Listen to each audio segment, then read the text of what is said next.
Bonjour et bienvenue sur Zéro Tabou en Christ, l'émission où l'on parle sans filtre, avec transparence et authenticité. Vous êtes avec Naomi Bénon, servante de Dieu et thérapeute chrétienne spécialisée en défis, traumas et addictions. Ici, on parle de sujets sensibles, de sujets authentiques et à la fois profonds, mais toujours avec la lumière de la parole de Dieu.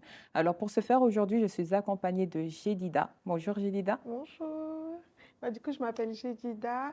Je suis la créatrice du jeu chrétien Memoïm, qui est un jeu adapté à toutes les générations. Et à côté aussi, je suis chargée de communication et en route pour la création d'une fondation. Mais on en parlera plus tard. Mais tu sais ce que je vais te poser comme question? Oui. C'est quoi Mémoïm? Alors, Memoïm, en fait, c'est tout simplement un jeu chrétien parce qu'il y a à peu près 2 ans, je me suis rendu compte qu'il n'y avait pas forcément de jeu adapté aux adultes, que ce soit pendant des soirées entre amis, entre adultes et tout. Et je me suis dit, pourquoi pas faire un jeu évolutif qui s'adapte vraiment à toutes les générations, que ce soit les tout petits, les ados, les adultes et même les grands-parents, pour qu'ils puissent jouer entre eux et que ce soit intergénérationnel. Énorme. En tout cas, c'est un jeu qui est super parce que Mhm. nous, on l'a à la Voilà. maison. Ouais. Je pense au moins deux ou trois, trois jeux de cartes qu'on a. C'est Et clair. franchement, on s'éclate. Mm. On s'éclate et en plus de ça, on peut l'emmener partout Ouais, et le c'est faire tout découvrir petit. à nos proches. Et même, c'est un excellent cadeau parce qu'au travers de tes jeux de cartes, eh ben, on apprend. L'histoire de Voilà. la Bible. Et voilà, on apprend les histoires de la Bible et c'est juste génial. Donc, merci pour ce jeu, Merci vraiment. à vous. Et nous sommes également avec Marie Diel. Donc, du coup, je suis aussi co-animatrice de l'émission avec Naomi. Et je suis artiste et j'organise des événements chrétiens à mes heures perdues. à tes heures perdues, mais qui fonctionnent très très bien. N'empêche, c'est vrai que c'est de l'organisation, il faut le dire aussi, c'est du travail.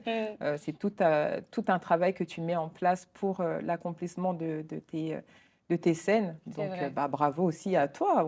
Bravo à nous, en fait, au final. Hein. Merci, bravo à nous, OK. j'aime bien. Bravo. Donc, le sujet du jour, c'est La Ouais. peur liée à la foi. Oui, tout OK, à fait. la peur liée à la foi. Et la peur liée à la foi, il faut le savoir, hein, c'est un sujet qui ne t'a pas été imposé, Mm. mais que tu nous as imposé. C'est ça, que tu as Exactement. choisi. Voilà. Exactement. Donc, dis-nous tout par rapport à cette thématique. Alors, tout d'abord, ça vient d'une histoire personnelle. C'est vrai que depuis qu'on est jeune, on se demande souvent à quoi on est appelé, qu'est-ce qu'on doit faire, où on doit aller. Et on suit le cours logique de notre vie, quoi. On trouve un travail, on va à l'école, on a notre bac, on fait des études sup, on trouve un travail. Et à un moment, on se dit, mais en fait, il doit y avoir plus. Parce qu'on va pas travailler toute notre vie en tant que chrétien. Qu'est-ce qu'on peut apporter pour faire avancer le royaume de Dieu? Et quand cette question se pose, c'est là vraiment qu'on rentre dans l'intimité et qu'on cherche à savoir. En fait, quand tu cherches à savoir, c'est là que tu dois prendre des décisions importantes. Et comme je l'avais dit au début, je suis chargée de communication. Et en fait, ça faisait 3 ans que je travaillais. Mais avant de commencer ce travail, Dieu m'avait vraiment dit que ça allait être une saison de ma vie, une saison où j'allais vraiment apprendre et être enseignée. Et j'ai vraiment traversé un désert pendant ces 3 ans-là. J'ai appris toutes mes pires facettes. Je ne pensais pas que je pouvais avoir ce caractère-là. Mais c'est comme si Dieu faisait remonter en fait les impuretés pour que je puisse voir de moi-même et pas me dire oh j'ai un cœur bon, il n'y a rien à travailler avec moi et tout. Et pendant ces 3 années, ça a été très difficile parce que ça a été vraiment les fondements de ma relation avec Christ. Et je savais que ça allait être saisonnier, enfin ça allait être une saison. Et à la fin du coup de cette saison où on est aujourd'hui, il fallait prendre une décision. Donc soit continuer comme je le faisais, aller au travail tous les matins, ou soit démissionner. Alors, quand tu parles de saison, tu étais à temps partiel, tu étais à temps plein. À temps plein. D'accord. Donc, J'étais- tu avais ton CDI, on va dire. C'est ça, D'accord. exactement. Et c'était pas forcément, c'est pas forcément les meilleures conditions. C'est vrai que j'ai beaucoup été éprouvée aussi par rapport aux conditions de travail. Le trajet, je faisais 1h45 de transport aller et ensuite 1h45 le retour. Et ça m'a forgée. Et il faut savoir que j'avais peur de conduire avant. J'ai eu le permis en 2019, mais j'ai conduit qu'en 2022. Ah oui. J'avais très très peur et du coup, même grâce à ça, en fait, ça a enlevé la peur en moi. J'ai commencé à conduire et ça m'a béni moi-même, mais mon entourage aussi, parce que j'ai pu aider les autres, j'ai pu ramener et déposer, même pour des événements. J'ai et une tout. question, parce que tu avais la peur de la conduite, Oui. mais comment cette peur s'est débloquée en fait? Comment tu as réussi à prendre, C'est une très bonne question. voilà, à prendre cette initiative de dire, ah bah tiens, non, Mm. là, je vais conduire parce que... Déjà, Maman, on va pas continuer comme ça. ouais, en fait, déjà, la fatigue. Et en fait, c'est très drôle, hein. Mais c'est juste cette pensée. Et je pense que des fois aussi, on se complique un peu trop la vie. Mm. Je crois que je devais aller déposer ma déclaration d'impôt papier, enfin, en format papier et tout. Et je me suis dit, bon, pourquoi pas prendre ma voiture? Et après, je me dis, non, j'ai trop peur de faire un accident et tout. Et genre, il y a une voix qui m'a dit, mais tu crois ta vie, elle est entre tes mains, elle est entre les mains de Dieu, en fait. Si tu Ah. devais mourir, tu allais mourir depuis. C'est pas en Mm. prenant la voiture que tu vas mourir, en fait. Mm. Et je me suis dit, ouais, c'est vrai, en fait, ma vie ne m'appartient pas. C'est lui qui décide, donc il ne va rien m'arriver. Et à partir de là, ma peur, elle s'est débloquée. Donc, des fois, en fait, on cherche des solutions, on va vers les gens, on se complique la vie, alors qu'en fait, il faut juste se dire que, en fait, c'est pas moi qui gère. Ma vie est entre les mains de Dieu. Et Dieu, Mm. il est partout, il sait tout. Et il a déjà un plan pour ta vie. Donc, quand tu passes beaucoup de temps à réfléchir, parce que quand tu as peur, tu vois que ça. Tes yeux ne sont plus fixés sur lui. Et quand Mm. tes yeux sont plus fixés sur lui, bah, la peur, elle t'envahit et devient Mm. la montagne, en fait. On te paralyse. C'est ça, Mm. exactement. Mm. Donc, et ça, c'est un exemple, bah, du coup, palpable par rapport à la voiture, mais ça s'applique aussi pour plein de domaines, en fait. Par exemple, bah, du coup, mon appel, c'est plus tourné vers les enfants. Et depuis que j'ai 16 ans, en fait, chaque année, je fais un projet caritatif qui s'appelle Instant de bonheur. C'est personnel, c'est pas une association encore déclarée, etc. Et c'est le truc dans lequel j'ai vraiment le plus de discipline. Et je savais qu'arrivé un moment, il fallait concrétiser vraiment les choses et enfin, créer une fondation, avancer et tout. Et Dieu a vraiment pris le temps de me conduire, de me donner les directives. Mais j'ai eu comme ce moment j'en parlais même avec mes amis et tout, comme un moment où tout s'est gelé. Genre, c'est comme quand j'essayais de réfléchir, j'arrivais plus à réfléchir. Il y avait plus, ça avait pas de sens, ça semblait trop compliqué, trop dur, je pouvais pas y arriver. Et c'est vrai que quelques semaines après, Dieu vraiment a redonné un souffle nouveau. Et je me suis dit, mais en fait, si, c'est possible. C'est vraiment possible. Et ça a été comme un tournant dans ma vie. Là, je suis encore sur le chemin où je reprends ce souffle. Mais Moi, j'aimerais, sans te couper, oui, j'aimerais véritablement qu'on puisse pointer du doigt la peur, parce que c'est ton sujet, D'où c'est ça ça. la vient peur et la foi. aussi. Et là, en fait, tu as soulevé pas mal d'éléments Mm. sur déjà la peur de la conduite, Ouais. où tu t'es dit, mais non, j'ai entendu une voix Mm. et ça a transformé, en Exactement. fait, ton système de pensée. Mm. Et donc, il y a des personnes qui regardent l'émission aujourd'hui et qui se disent, oui, moi, j'ai une peur qui est paralysante. Parce que la peur est un état émotionnel qui est naturel à l'homme, à l'être humain. Mais là où elle peut devenir un handicap, parce que la peur peut c'est-à-dire te mettre en alerte sur une situation. Mais après, tu as une peur qui est aussi un handicap qui, elle, va te freiner sur le fait de t'accomplir. Ici, elle t'a freiné sur le fait que tu puisses pas prendre la voiture, tu vois. Mais il y a pas mal de personnes où ça freine. Tu as des personnes, je vais prendre l'exemple, tu as des personnes qui ne sortent plus de chez eux aujourd'hui parce qu'ils ont peur des regards des autres, tu vois. C'est tout un système de pensée, hein. C'est que cette peur, en fait, c'est eux qui voient le danger C'est ça. à l'extérieur. Tu Exactement. vois, tu as des personnes, ils ont peur d'un aliment, ils ne sont pas allergiques, mais ils vont avoir peur de manger cet manger, aliment, ou ouais. encore la peur de grossir, la peur de l'inconnu, la peur de mourir, la peur de faire quelque chose. Et tu as des personnes qui se retrouvent aujourd'hui dans ces situations paralysantes. Et c'est ça. Et moi, j'aimerais rebondir sur ce que tu dis quand tu dis que naturellement, tout le monde a peur, c'est vrai. Mais là où on passe de quelqu'un qui a peur et qui va mettre ça de côté à quelqu'un qui a une peur paralysante, c'est quelqu'un qui a vraiment nourri ça, en fait. C'est quelqu'un qui s'est pas dit c'est pas normal, tu vois. Quelqu'un qui a peur de sortir de chez lui, c'est qu'en fait, il a dû forcément se dire mais si je sors, il va m'arriver ça. Enfin voilà, c'est pour dire qu'en fait, quand on a peur, c'est humain, mais là où on peut mettre fin, entre guillemets, à cette peur-là, c'est en se disant que, enfin, en chassant tout simplement cette peur, en fait. Toi, tu as eu la chance que ce soit le Seigneur qui te dise, en fait, c'est comme si tu avais mis devant un miroir, te dire, mais ça. en fait, c'est limite, c'est ridicule, tu as peur pour rien. Mais il y en a qui ne sont pas dans cette situation-là. Il y en a qui ne savent même pas en fait que c'est pas normal. Donc toi qui es passé par là, qu'est-ce que tu dirais, qu'est-ce que tu conseillerais à ces personnes-là qui sont dans ta situation, enfin qui ont été dans cette peur-là, quoi. En fait, déjà, je leur dirais que tout est possible. En fait, on est dans un monde où la personne qui est en face de toi a des capacités que toi, tu as aussi. Par exemple, quelqu'un qui a la peur de sortir dehors, tout le monde sort dehors. C'est vrai que des fois, quand tu es dans une période un peu dépressive, tu as moins envie de sortir parce que tu te sens jugé par les autres. Mais c'est vrai que tout le monde a ces problématiques-là. Mais c'est l'importance que tu donnes à ça, en fait, comme tu le dis, C'est qui ça. nourrit. Et en fait, les gens ne se rendent pas compte à quel point les pensées peuvent nous contrôler. En fait, tout part de là. C'est dans notre tête. À partir du moment où tu te dis que tu es capable de le faire, tu peux vraiment le faire parce que Dieu nous a donné la capacité. Il nous a donné la capacité. Et même quand tu te dis que tu n'as pas la capacité, il va te donner cette force-là de le faire. Donc, si c'est pour des personnes qui sont chrétiens, moi, le premier conseil que je leur donnerais, c'est vraiment de juste accepter que Dieu prend le contrôle de leur vie. C'est Dieu qui gère, c'est pas eux. En fait, c'est aussi un peu de l'orgueil, je trouve, de nourrir un peu cette peur. Parce que quand tu nourris cette peur, c'est comme si en tant que chrétien, tu disais que ta vie dépend de toi. Alors que non, ta vie ne dépend pas de toi, elle dépend de Dieu, elle dépend de la grâce de Dieu dans ta vie, elle dépend de ce que Dieu veut que tu fasses en fait. Et, euh, et je trouve que vraiment nourrir ça, il y a des gens qui sont passés à côté de choses extraordinaires. Et même moi, je le dis, je sais que par exemple par rapport à mes projets, j'aurais pu être là et que malheureusement je suis là, je ne suis pas tout en bas, mais je suis là.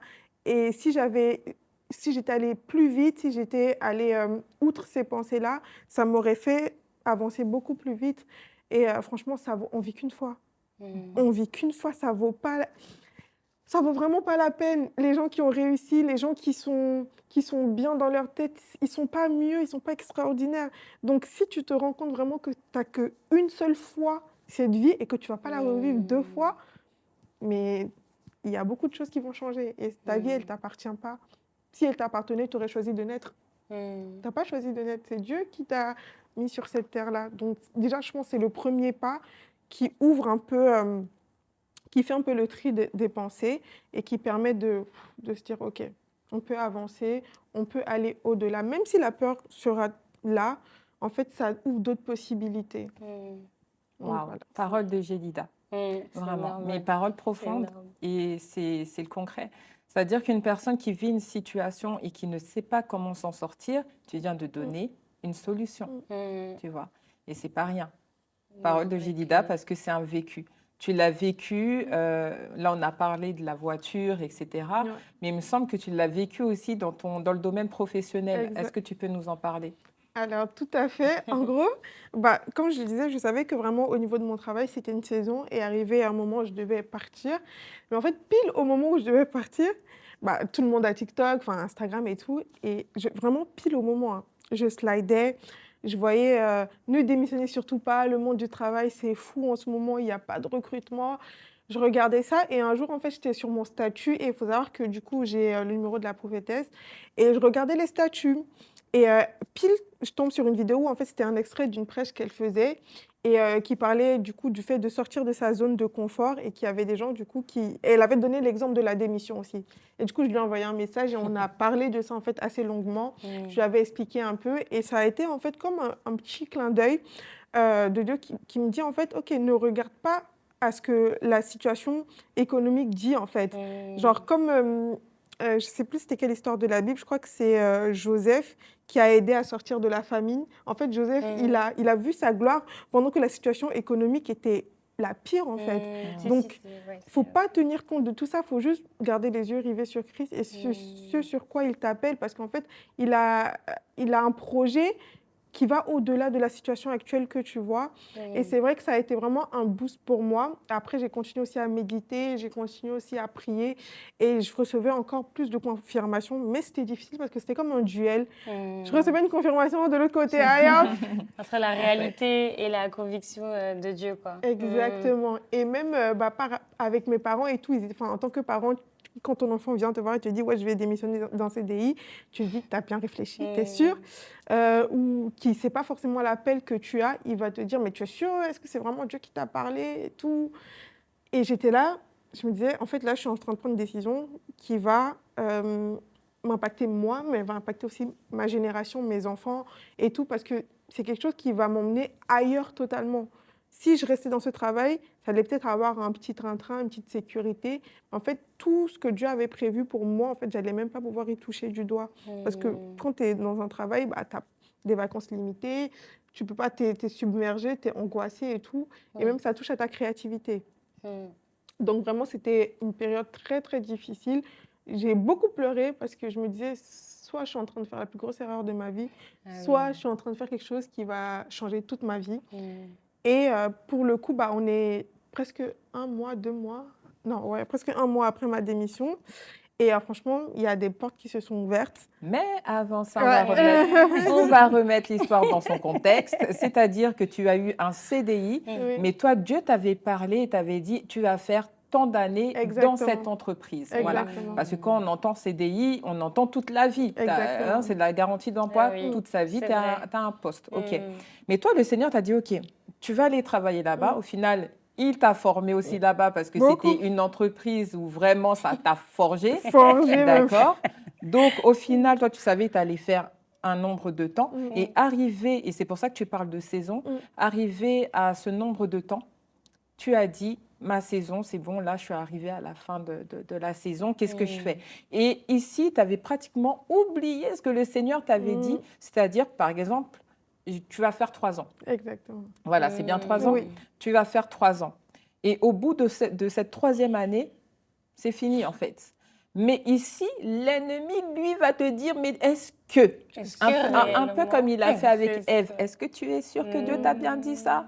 Et toi, d'un côté, tu vois la garantie de l'emploi, tu vois ton salaire, tu vois. Et là, tu oublies le pourquoi Dieu t'a appelé à 3 années ici, parce que tu avais d'autres projets, Exactement. n'est-ce pas? Tu avais d'autres projets. Et là, bah, tu regardes les réseaux et tu dis, ah, OK, les réseaux nous disent qu'il ne faut pas. Il ne Surtout faut pas. pas, il ne faut pas. D'accord, donc qu'est-ce que je fais? Et c'est de là que tu dis, est-ce que je suis en train de faire la plus grosse erreur de ma vie? Donc, tu es tombé sur un extrait d'une prédication que j'avais donnée, à laquelle ça répondait à ta question, Ouais. réellement. Et malgré cela, tu avais aussi l'autre côté, mais tu t'es accroché à Ouais. cette voie-là, à cette réponse-là, et tu as sauté le cap. Et aujourd'hui, est-ce que tu le regrettes? Non, archi Non. pas. Non. Moi, je veux donner un petit témoignage me concernant rapidement. C'est que moi, j'étais aussi dans la même situation que toi. Je gagnais quand même très bien ma vie avant le Covid, arrivé au Covid, parce que je suis thérapeute. Donc, du coup, vous voyez, je suis entrée dans une structure. Et dans cette structure-là, qui était à 5 minutes de chez moi, qui était juste derrière l'école de mes enfants, Ouais, vraiment, confort. genre, je commence à 9 h, je finis à 16 h, j'ai mes week-ends, les vacances scolaires, quoi demander de demande plus, de en plus? fait, tu vois? Je fais mes pauses à la maison, limite, je peux faire des siestes. D'accord, et je me dis, non, mais au final, je vais rester dans cette entreprise, mais Dieu ne m'appelait pas à ça, en fait. Dieu ne m'appelait pas à ça, et c'était toute une lutte pour démissionner. C'était toute une lutte. J'ai lutté pendant 1 an et quelques mois. Et vous savez quoi, à un moment donné, je l'ai ressenti dans ma chair. Je l'ai ressenti par des douleurs. Je t'en avais parlé. Et Dieu me tiraillait. Mais quand tu es trop têtu avec Dieu, là, Dieu aussi, il rigole pas avec toi. Il te rappelle que non, écoute, c'est moi qui dois être au contrôle, j'ai des projets pour toi. Arrête d'être têtu. Et quand toi, tu es là dans ton mode têtu, tu te fais du mal à toi-même, en fait. Parce qu'au final, tu ne vis pas, mais tu subis. Et moi, c'était ce qui s'était passé, c'était que, OK, j'ai un boulot qui est juste à côté de chez moi, mais je subis. Alors, à un moment, bah, je me suis réveillée, j'ai dit, c'est bon, je démissionne. Moi, entre-temps, j'avais mon père spirituel qui me disait depuis 1 an, qui est au Gabon, qui me disait pendant 1 an, Dieu ne veut pas ça pour toi. Tu as fait ton temps là-bas, tu vois.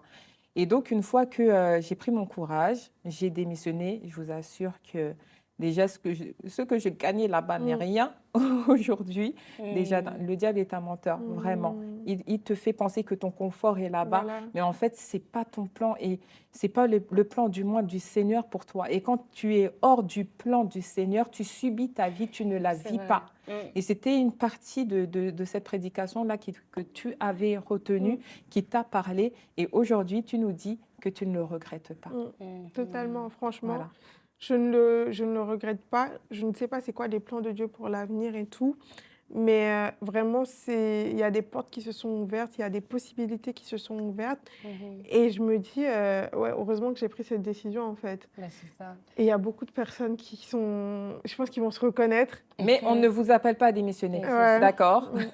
C'est pas pour tout le monde. OK, il faut bien C'est écouter ça. la voix du Saint-Esprit. C'est pas parce que nous, on a démissionné ici C'est qu'il ça. faut se dire, C'est ça. OK, non, moi, j'en ai marre. Mon C'est boss, là, il ça. me prend la tête, je vais démissionner. C'est Non, ça. mais qu'est-ce que Dieu t'a dit déjà C'est là? ça. Et puis voilà. Mais Donc, en tout cas, de ce que je retiens de vos 2 témoignages, c'est qu'en fait, parfois, le Seigneur veut simplement qu'on sorte de notre zone de confort. Pour vous, ça a été démissionner. Pour d'autres, ça peut être, je sais pas, arrête de faire telle chose que tu aimes. Enfin, voilà, moi, je l'entends vraiment comme ça dans mon esprit. C'est vraiment que le Seigneur, il veut qu'on sorte de notre zone de confort pour peut-être apprendre à plus lui faire confiance. Donc, je pense qu'au final, vous avez marché, entre guillemets, à l'aveuglette, juste avec la voix que Dieu vous avait dit, et vous avez été encore plus bénis. c'est ça. Donc, je pense que j'aimerais nous encourager, parce que je me mets dedans aussi, à vraiment accepter parfois la sortie de zone de confort. Et je vais vous donner un témoignage, juste le fait d'être ici, c'est une grosse sortie de zone de confort pour moi. Parce que je suis quelqu'un qui aime rester caché dans un trou. Vraiment, je préfère qu'on ne me voit pas. Et en fait, ben, le Seigneur a permis que je sois là, et c'est parce que derrière, j'ai des choses à dire aussi, j'ai des choses à témoigner aussi. Donc, un petit encouragement, n'hésitez pas à sortir de votre zone de confort. Ça ne sera pas facile, mais vous avez la preuve que, au final, elles ont été plus bénies. Donc, voilà. C'est ça. Petit mot. Exactement. Donc, lorsque Dieu, alors ça, j'aimerais vraiment le notifier, le spécifier, le souligner, le mettre en gras même, c'est que Dieu nous a appelés à démissionner, mais c'est pas pour glander à la maison, entre C'est guillemets. pour servir, C'est parce qu'il nous a véritablement. appelés à autre chose. C'est Moi, ça. ici, c'est qu'il m'a appelé au ministère, mais à temps plein. Mais toi, te concernant, c'est pour les parce enfants qu'il et t'a tout. appelé à bâtir par c'est sa ça. grâce une fondation Exactement. pour les enfants. C'est bien ça? C'est Est-ce ça, que tu au peux Togo. nous... Au Togo. C'est ça. Énorme. En fait, depuis que j'ai 16 ans, en fait, j'ai un projet caritatif que je mène chaque année. Donc, l'objectif, c'est vraiment de donner des kits scolaires et de vivre aux enfants, donc que ce soit à l'orphelinat ou en zone rurale. Et chaque année, en fait, je choisis. Des fois, c'est fou comment le Saint-Esprit dirige. Hein. Des fois, j'arrive, j'ai mon budget annuel et tout, j'arrive, je ne sais pas encore quelle école je vais choisir, parce que des fois, c'est des écoles dans des villages, des fois, c'est des orphelinats un peu plus loin, pas vraiment au centre-ville, mais un peu plus loin. Et je prends la voiture, je conduis, et je prie en même temps. Et il y a un truc qui va me dire, arrête-toi là. Je m'arrête là et tout. Je demande, est-ce qu'il y a un professeur qui est là ou un directeur et tout. On parle, on discute et tout. Et j'ai la conviction que je dois m'arrêter là pour eux, pour les enfants qui sont là. Et en général, c'est vraiment comme ça que je choisis les écoles ou les orphelinats. Et j'avais vraiment ce besoin de faire plus, de vraiment avoir quelque chose dans la continuité, parce que chaque année, c'était ponctuel. Mais je me disais, c'est pas assez. Ok, c'est bien, ils ont un kit scolaire, ils commencent très bien la rentrée, mais derrière, comment je sais que ça va? Comment je sais que l'enfant qui a reçu ça cette année a bien réussi, va évoluer, va finir ses études et va pouvoir trouver un travail qui va nourrir sa famille? Il n'y a pas de suivi derrière.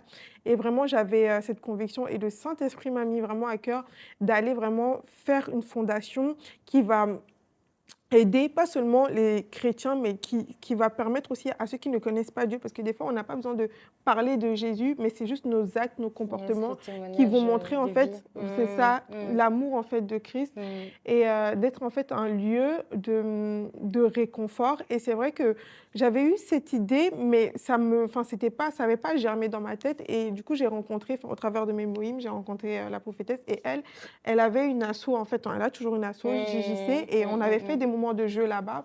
Wow. Et c'est vrai que ça m'avait un peu choquée, parce que c'était quelque chose qu'elle avait fait elle-même, en fait, à titre personnel. Et je me disais, OK, en fait, il y a des gens qui le font, ça existe, tu vois, il y a des gens qui s'investissent, c'est pas le monde des bisounours, c'est pas un truc de fou, c'est pas un truc incroyable, c'est possible, donc tu peux le faire.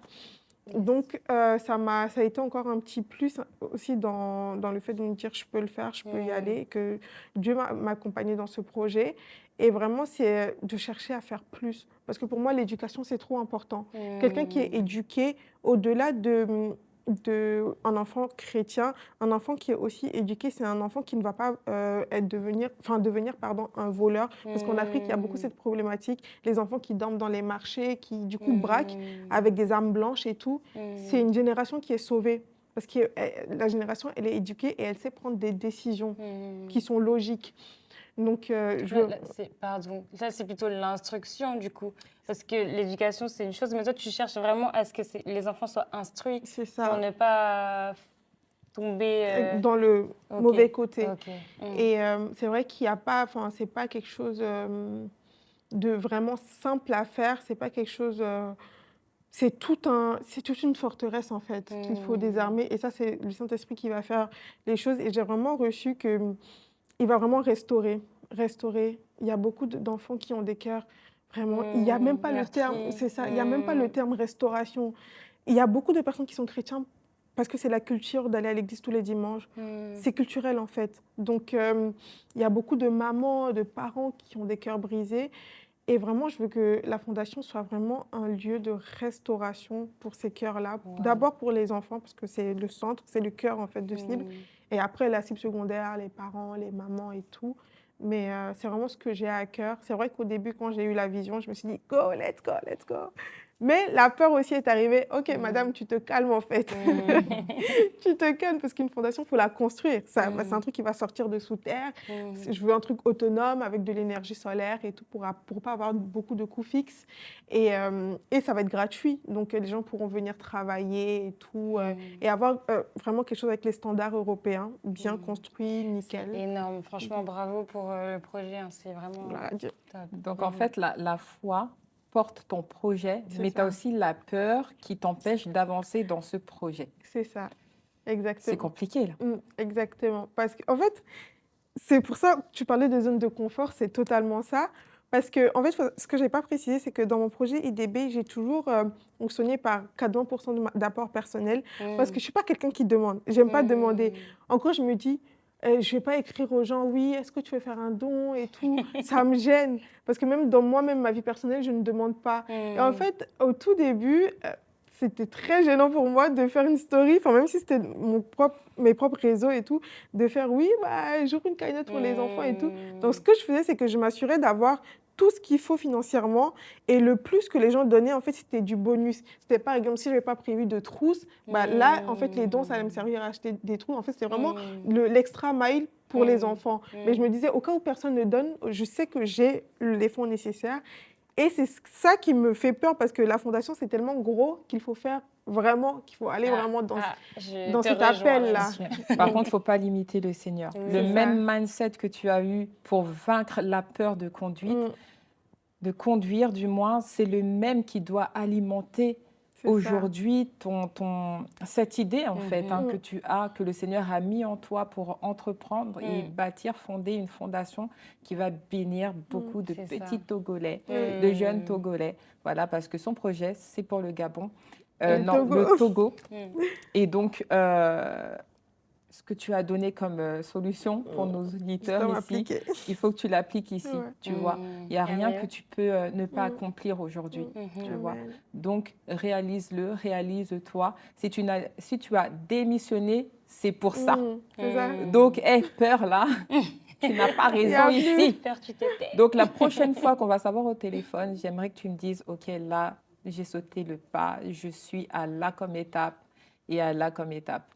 Merci beaucoup pour ton témoignage, Yedida. Merci. Je crois que ça a béni au moins plus d'une personne si ça ne t'a pas béni là. Voilà, merci beaucoup. Merci Marie-Diel. On se retrouve bientôt sur Zéro Tabou en Christ.